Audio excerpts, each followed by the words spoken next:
আসসালামু আলাইকুম। প্রিয় দর্শক, অন্য মঞ্চের আলোচনায় আজ আমাদের সঙ্গে অতিথি হিসেবে আছেন। শেষের সেদিন ভয়ঙ্কর, কিন্তু এত তাড়াতাড়ি যে শেষের সেদিন আসবে কে ভেবেছিল? পশ্চিমবঙ্গের প্রবল প্রতাপান্বিত মহারানী মমতা ব্যানার্জির সরকারের পতন ঘটেছে এখনো এক পক্ষকালও হয়নি, মাত্র 11 দিন।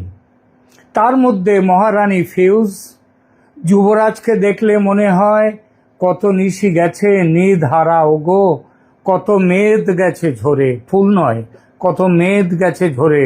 চোখে নেই সেই ঔজ্জ্বল্য, গলায় নেই সেই ধমকি হুমকি, কতদিন দাড়ি কামান না, এমনকি চোখ তুলে কারোর দিকে তাকান না। এই ছবি দেখলে মায়েরই বলছি বুকটা যেন জানি না কিরকম হু হু করে উঠল। মুখ থেকে নিজের অজান্তে বেরিয়ে এলো একটা কথা, ভিজে বেড়াল। আহারে, কোথায় আছেন অভিষেক কে জানে। পাড়ার এক সূত্র ফোন করে বলল যে পিসি ভাইপো মিলে একসঙ্গে আছেন এখন। পিসির বাড়িতে ভাইপো, কারণ ভাইপোর নিজের বাড়ি শান্তিনিকেতনে এখন শান্তি নেই।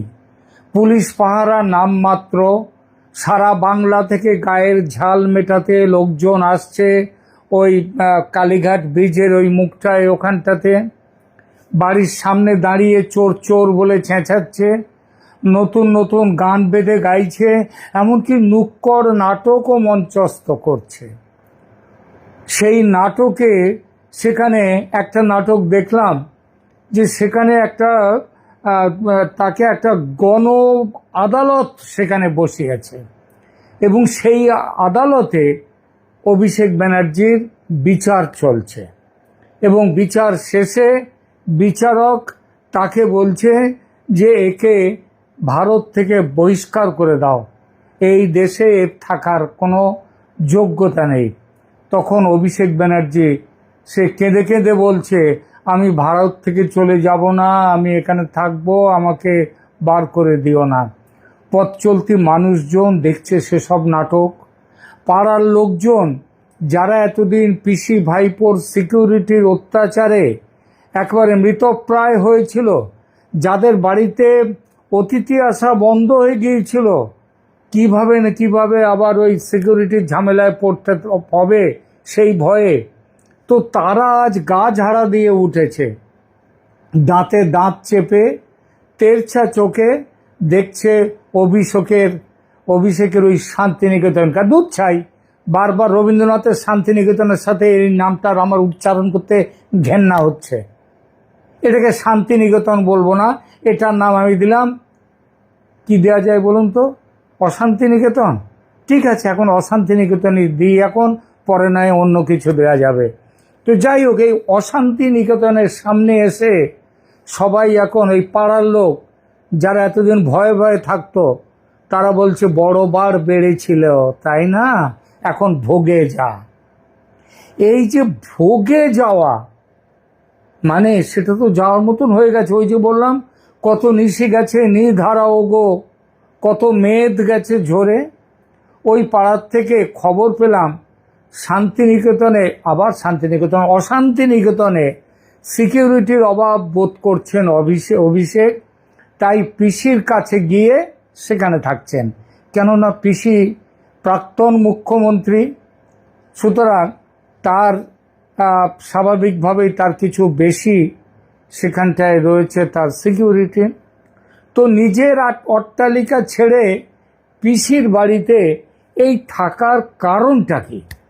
কারণ অভিষেকের নিজস্ব গোয়েন্দা সূত্র নাকি খবর দিয়েছে, ডায়মন্ড হারবার মডেলে তিনি যাদেরকে শহীদ করে দিয়েছেন, তিনি মানে তার প্ল্যানিংয়ে যারা এই পৃথিবীর মায়া ছাড়তে হয়েছে যাদের, সেই শহীদ হওয়া পরিবারের কেউ কেউ নাকি কসম খেয়েছে যে এই মালটাকে, মাল নয়, আমাদের এমপি, এই এমপি অভিষেক ব্যানার্জি যুবরাজ নামে যার নামে পোস্টার দিয়ে একেবারে উত্তর দক্ষিণ কলকাতা আর দক্ষিণবঙ্গ একেবারে ছেয়ে থাকতো এক সময়, সেই যুবরাজের ওপরে নাকি আক্রমণ চালানো হতে পারে, এবং তার প্রাণ সংশয়ের সম্ভাবনা।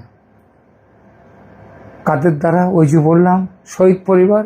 অভিষেকের নিজের ডাকাত বাহিনী থাকলে, অক্ষত থাকলে পিসির বাড়িতে যাওয়ার দরকার হতো না। তো তার নিজের ডাকাত বাহিনী এই মুহূর্তে ভেঙে খান খান হয়ে গেছে। শাহজাহান জেলে আরও সব অনেক রকম আছে, বাবু মাস্টার, তারপরে শাঁকচুড়ো টাকির ওখানে কি শাহরুর না কি যেন নামটা তার, ওই ধরনেরই নাম। তো এরা সব জেলে টেলে, সবই হচ্ছে শান্তির ধর্মের লোকজন। তো তারা সব জেলে, তাদেরকে পাওয়া যাবে না। তার দলবল শাহজাহানের যে কোথায় ছিটকে পড়েছে সে খোঁজ নেই। শোনা যাচ্ছে তাদের একটা বড় অংশ যেখান থেকে এসে এই সুন্দরবনের ওই অঞ্চলে, সন্দেশখালী ইত্যাদি অঞ্চলে যারা এসে বসতি বেঁধেছিল, সেই লোকজন, যাদের মধ্যে রোহিঙ্গাদের একটা বড় সংখ্যা আছে, তারা বাংলাদেশে ফিরে চলে গেছে। বড় ভরসা ছিল ফলতার ডন জাহাঙ্গীর খান পুষ্পা। তো সেই মহাডন জাহাঙ্গীর আজ এই 19 তারিখে কেউটে থেকে কেঁচো হয়ে যাওয়ার ঘোষণা করে দিলেন। কীরকম ঘোষণা? কাল বাদে পরশু ফলতায় ভোট, আর আজকেই ভোটের ময়দান থেকে নাম তুলে নিয়েছে জাহাঙ্গীর। নিয়েছে কারণ দেখতে পাচ্ছে তো দেয়ালের লেখাটা, দেয়ালের লেখা, জাহাঙ্গীর তোমার জমানা শেষ, তোমার যুবরাজ গুরু তারও জমানা শেষ। সুতরাং পলায়তি সজীবতি, যে পালাতে পারে সে বাঁচে। এই আপ্তবাক্যটিকে অনুসরণ করে জাহাঙ্গীর বলেছে আমি আর ভোটে দাঁড়াচ্ছি না। তার নাম থাকবে ইভিএম মেশিনে, কিন্তু তিনি বলছেন আমি নাম তুলে নিচ্ছি, আমি ভোটে প্রতিদ্বন্দ্বিতা করছি না, কারণ আপনি বাঁচলে বাপের নাম। কিন্তু যুবরাজ অভিষেকের সামনে থেকে বাঁচার রাস্তা যে শেষ হয়ে যাচ্ছে। মাইকেলের ভাষায় একে একে নিভিছে দেউটি। আজ 19শে মে শক্তিশীল এসে পৌঁছলো। শক্তিশীল গতকাল শৈশাবুদ হয়ে গেছে, তো সেই শক্তিশীল আজকে মেরে দিল কলকাতা পুরসভা। কোন পুরসভা? তৃণমূল কংগ্রেসের পুরসভা। যে পুরসভা অভিষেকের নিজের দলের দখলে, যেখানে বিরোধীদের দেখতে অনুবীক্ষণ যন্ত্রের দরকার, যেখানকার মেয়র জনাব ফিরহাদ হাকিম, সেই কলকাতা পুরসভা নোটিশ পাঠিয়েছে যুবরাজ অভিষেক ব্যানার্জিকে। কেন? না, আপনার শান্তিনিকেতনে অবৈধ নির্মাণ হয়েছে, 7 দিনের মধ্যে হয় নিজে ভাঙুন, ইল্লিগ্যাল কনস্ট্রাকশন, নইলে পরের 7 দিনের মাথায় পুরসভা গিয়ে ভেঙে দেবে। কি দুঃসাহস বলুন তো! হাতি হাবড়ে পড়লে ব্যাঙেও চাটি মারে। যে মহারানী মমতা এবং যুবরাজ অভিষেকের সামান্য অনুগ্রহ পেয়ে ধন্য হতো রাজ্যের তাবড় আইপিএসরা, যে মহারানীর গলায় গলা মিলিয়ে বেসুরো গলায় গান, সেই গান শুনলে পাড়ার সারমেয়রা চিৎকার শুরু করে দেবে, সেই মহারানীর যুবরাজকে কিনা নোটিশ পাঠাচ্ছে কলকাতা পুরসভা, হুমকি দিচ্ছে বাড়ি ভাঙার। আর শুধু তো অভিষেককে নয়, তার বাবা মাকেও। কলকাতা পুরসভার বিল্ডিং বিভাগের এক্সিকিউটিভ ইঞ্জিনিয়ার ও অ্যাসিস্ট্যান্ট ইঞ্জিনিয়ারের স্বাক্ষরিত নোটিশে কি লেখা হয়েছে একবার একটুখানি আপনাদেরকে দেখিয়ে দিই একটু।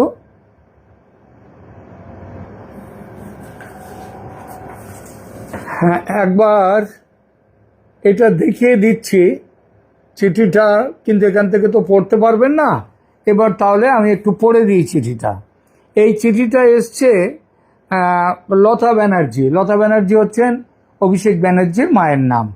তাকে এসছে এবং এই চিঠিতে বলা হচ্ছে you are hereby required under section 400/1 of the Kolkata municipal commission act 1980 to demolish the deviated unauthorized parts of the building within 7 days from the date of service of the notice. নোটিশটা service হয়েছে আজকে 19 তারিখ আর নোটিশটার date হচ্ছে 18 তারিখ। আচ্ছা, এটা কোন প্রেমিসেসের জন্য? এটা হচ্ছে 121 কালীঘাট রোড, সেই প্রেমিসেসের জন্য।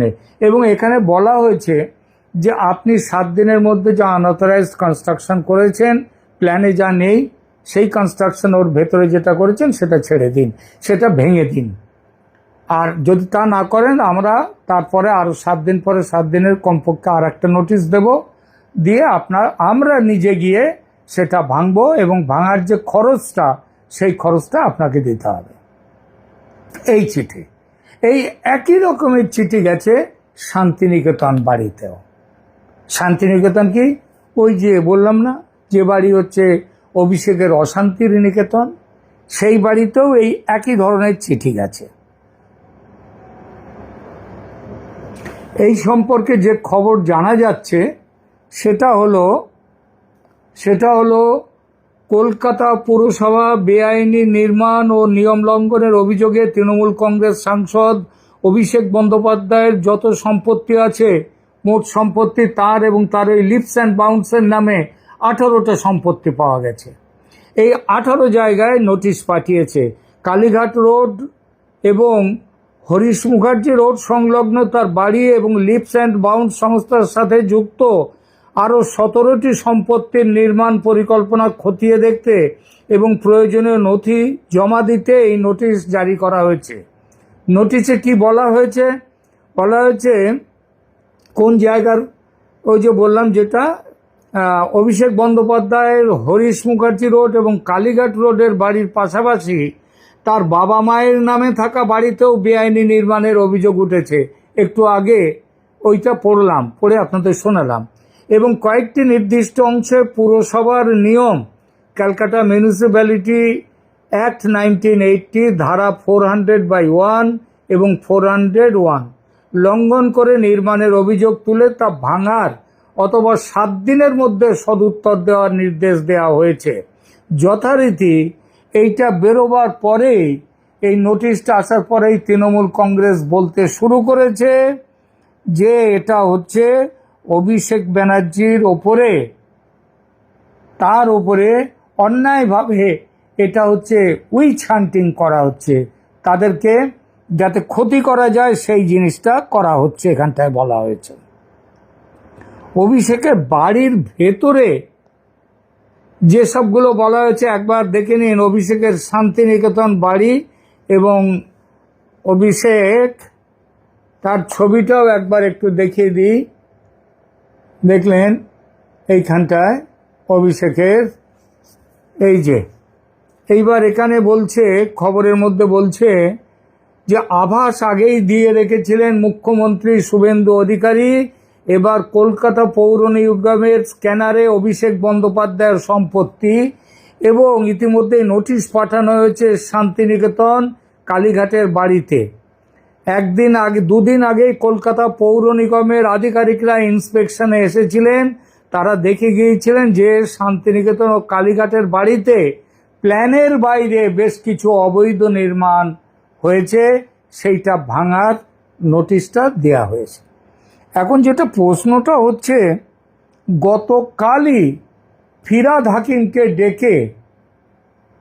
হাকিমকে মমতা ব্যানার্জি তার কালীঘাটের বাড়িতে ডেকে সেখানে বলেছিলেন যে ওই তিলজলায় মুসলিম কারখানা মালিকের বাড়িতে ভাঙার জন্যে কেন বুলডোজার পাঠালো কলকাতা পুরসভা নিয়ে প্রশ্ন করেছিলেন। এবং সেখানে কিন্তু অভিষেক বন্দ্যোপাধ্যায়ও ছিলেন। ফিরহাদ হাকিম বলেছেন এটা আইন অনুযায়ী করা হয়েছে, আমার কিচ্ছু করার নেই। এখন ক্যালকাটা কর্পোরেশনের যারা ইঞ্জিনিয়ার আমার কথা শুনছে না, আমাদের কথা আর শুনছে না, তারা তাদের মতো করবে, আমার বলে কোনো লাভ নেই। এবং এই খবর নিশ্চয়ই পৌঁছে গিয়েছিল কলকাতা কর্পোরেশনেও, এবং সেখান থেকে আলটিমেটলি কালকে চিঠি তৈরি হয়েছে আজকে পৌঁছে দেওয়া হয়েছে শান্তিনিকেতনের বাড়িতে।